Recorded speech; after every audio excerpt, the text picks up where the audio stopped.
ինչ է բազմաբևեռայնությունը։ Դա պոտենցիալ է, չէ՞։ Օրինակ, հիմա որ բևեռն է,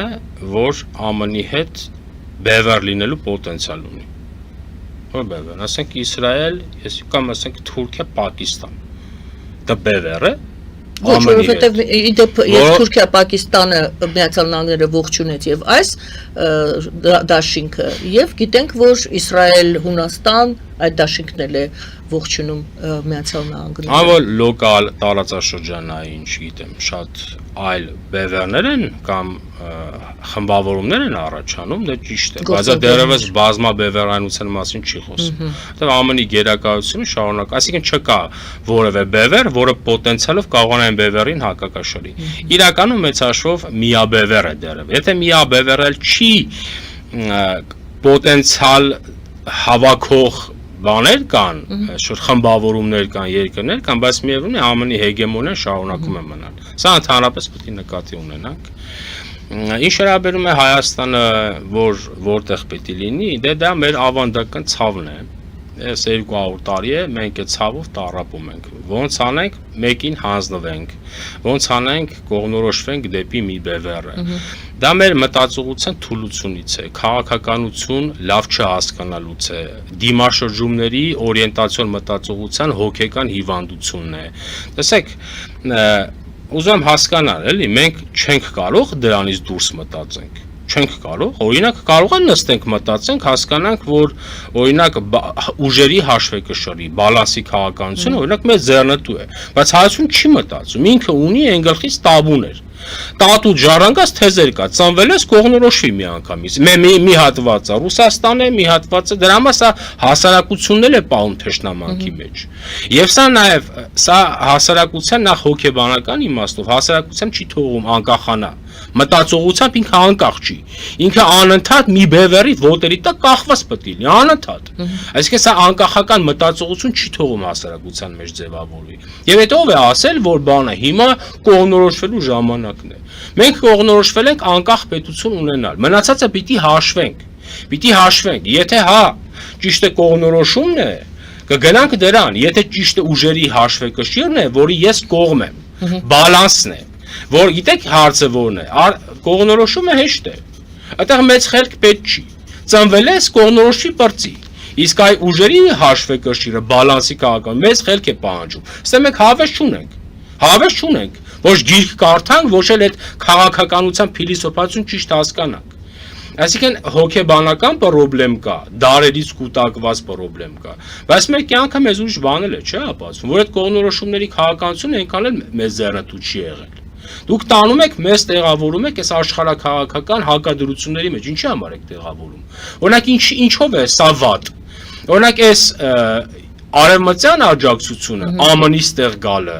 Եվրոմիության աջակցությունը բալանսի քաղաքականություն է բերել, օրիենտացիոն քաղաքականություն չի բերել։ Դուք ինչ եք ուզում Հայաստանը դնել մյուս բևեռի թիրախի տակ։ Ինչ եք ուզում դնել։ Իմաստը ո՞րն է։ Երկրորդ դուք հաշվել եք այն բևեռը, որը դուք անպայմանորեն ուզում եք կողնորոշվել։ Նա պատրաստ է ձեր պոտենցիալը բավարարի։ Պատրաստ է։ Օրինակ նայեք, առիթ ունեցել եմ ասելու, հիմա էլ եմ ասում։ Մարդիկ կան, որ շարունակում են բանը, չէ, հայոց ցեղասպանությունը միջազգայինորեն պետք է ճանաչվի, բան։ Դուք տեսել եք մի հոգի, որ այդ հարցը դնի Հայաստանի պոտենցիալի շրջանակներում։ Ինչքան օրիենտացիոնիստ կա, այդ հարցը վերցնում է հայոց ցեղասպանությունը, մեկը, քանի որ Եվրոպայում է, ասում է Եվրոպան է լուծելու։ Մեկը ռուսամետ է, ոչ մեկ Հայաստանի պոտենցիալով այդ հարցը չի ուզում լուծի։ Տանում է իր ծանրակաշ հարցը, դնում է Ֆրանսիայի սեղանի առաջ, ասում է կգնաս հարցս կլուծես։ Հետո նա երբ որ չի կարողանում լուծի կամ չի ուզում լուծի, ասում է քաղաքականությունից շուտ բան է, քցին էլի։ Այսինքն ինչի է դա, ինչի է այդ հայությունը այդ հիվանդությամբ տառապում։ Ծնվել ես կոթողը քաղաքականությամբ զբաղվենք։ Հայաստանը նայեք, դե աշխարհագրություն կա։ Օրինակ մեր աշխարհագրությունը ավելի շատ բալանսի քաղաքականություն է պահանջում, ոչ թե օրիենտացիոն քաղաքականություն։ Այդ ուժերի, այսինքն դուք մեր շուրջ պետք է ստեղծենք այնպիսի ուժերի հաշվեկշիռ, որ մի բևեռից կախված չլենք, որ քեզ տապալել չլինի, բայց դու գնում ես կախում ես մի բևեռի ոտերից, նա երբ ուզեցավ քեզնից ազատվելու է։ Ուզում ասեմ, լավ կլինի, որ մենք մեր ուղեղները ազատ թողենք։ Նայեք, օրիենտացիոն մտածողությունը ինչու է նաև սխալ։ Մարդու ուղեղում կա գաղափարական ֆիլտր։ Ցանկացած միտք մարդը անցկացնում է այդ ֆիլտրով։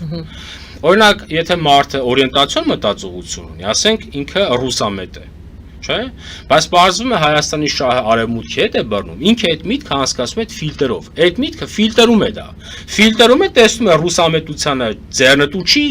քեզ չի տանում այնտեղ։ Հիմա մեկը արևմտամետ է, եվրոպամետ է։ Հիմա եվրոպամետ կա, չէ՞։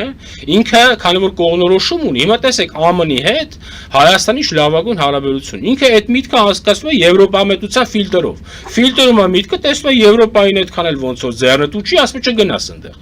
Բաբա հայության ֆիլտրը ուղղի լցած է։ Ինքը ազատ չի, որ ինքը ճիշտ վերլուծություն անի։ Օրիենտացիոն մտածողությունը նա որպես մտածողություն սխալ է։ Դիմաշրջումների քաղաքականությունը։ Երկրորդը էլ եմ ասում, մեզ զրկում է անկախ մտածելու քաղաքականությունից։ Ուզում եմ ասեմ, հերիքա մեզ տան, դա ռուսական մտածողություն է, հայկականել է մի քիչ, տանել, մցնել ես աշխարհաքաղաքական անտագոնիզմի մեջ, որտեղ հարցը լուծում ես։ Սա սխեմատիկ բան է, այս սխեմայից դուրս չես կարողանում գաս։ Իսկ սխեմատիկ դատողությունների մեջ ելք որոնելը դժվար է, որովհետև արդեն լուծումները կա։ Իսկ մեր կյանքը ապացուցում է, որ լուծումները մեզ համար վատթարակուն հետևանքեր ունեն։ Դա համար թողեք մտածենք։ Մեզ համար ճիշտ է բալանսի քաղաքականությունն է։ Դիվանագիտական աշխատանքը եւի մի 22-23 թվականից պիտի հաշվենք, որովհետեւ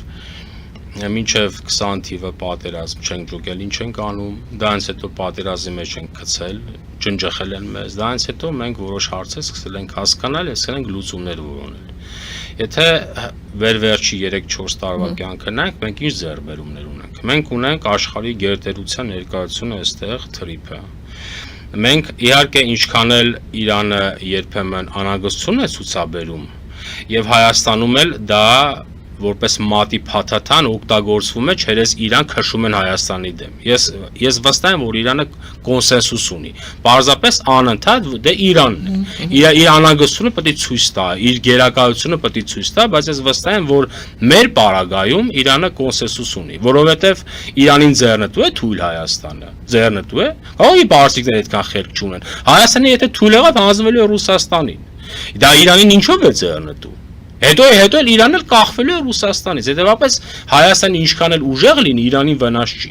ընդհանրապես վնաս չի։ Ասեմ Իրանն էլ այստեղ կոնսենսուս ունի, բայց դա նաև մեր աշխատանքի հետևանքն է, այդ բալանսի քաղաքականության արդյունքն է։ Եթե օրիենտացիոն քաղաքականություն լիներ, կարող է դեմ լիներ, կամ միջևեր դիմադրեր։ Կա Եվրոմիության դիտորդները, կարծեմ ստեղ են, չէ՞ դեռևս։ Կա Եվրոմիության աջակցությունը։ Կա խաղաղության պայմանագրի ստորագրված, նախաստորագրված տեքստը։ Խաղաղված Ադրբեջանը։ Հիմա շատ է խաղաղված, քիչ է, թողնենք մի կողմ։ Իհարկե էլի զառոստները կան, դա ասում է բանն է, պատերազմը շարունակվում։ Ամեն մեկը ինչ-որ բաներ է բացատրում, որ մխտարի է սպառոցը։ Իրականում կա չէ վերջ այդ գոնե եթե ֆորմալ չի, բայց փաստացի այդ խաղաղությունն էլ կա։ Չէ, այսինքն Հայաստանի Հանրապետությունը կարողացել է զգիշաճին խաղաղեցնել եւ ասենք մեր ձեռբերումներն են։ Մեզ մնացել է ինչը Ռուսաստանի ագրեսիան զսպել, որը էլի մենք կարողանում ենք անել։ Էլի եմ ասում, եթե օրիենտացիոն քաղաքականությամբ Հայաստանն աներ, կարող է Ռուսաստանի ագրեսիան շատ ավելի մեծ լիներ։ Բայց Հայաստանը Ռուսաստանի հարվածները բալանսով մեղմում է։ Հիմա պարզ է, քանի որ Ռուսաստանի ներկայությունը մեր մարմնում շատ մեծ է,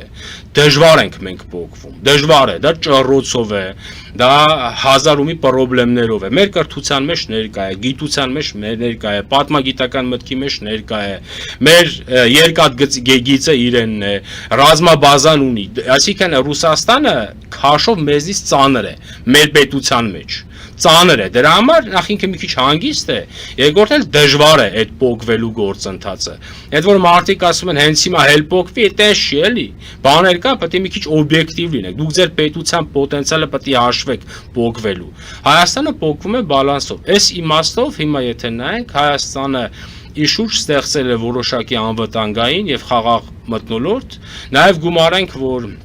լավագույն տնտեսական ներդրումներ կան, արհեստական բանականության գործարանը, որը 40,000 նավթ արժի։ Եթե մենք աշխարհի ընթացքը ճիշտ ենք հասկանում, Օրինակ այսօր նավթը շատ ավելի քիչ ռեսուրս է, քան արհեստական բանականություն, տեղեկատվական տեխնոլոգիաները։ Բայց դա նաև պաշտպանություն է, չէ՞, երկրների կողմից։ Դրանք հսկայական հարյուրավոր միլիոնավոր դոլարներ են, չէ՞։ Այսինքն նաև տնտեսական դիվերսիֆիկացիան կա, որը եւս էլի անվտանգային բաղադրիչ է իր մեջ պարունակում։ Այս պահին մեր վիճակը դրական միտումով է, մնացածը էլ եմ ասում, գործընթաց է, Ռուսաստանը նայեք, դա ծանր պետություն է, մենք աստիճանաբար այդ պետությունից կփոխվենք։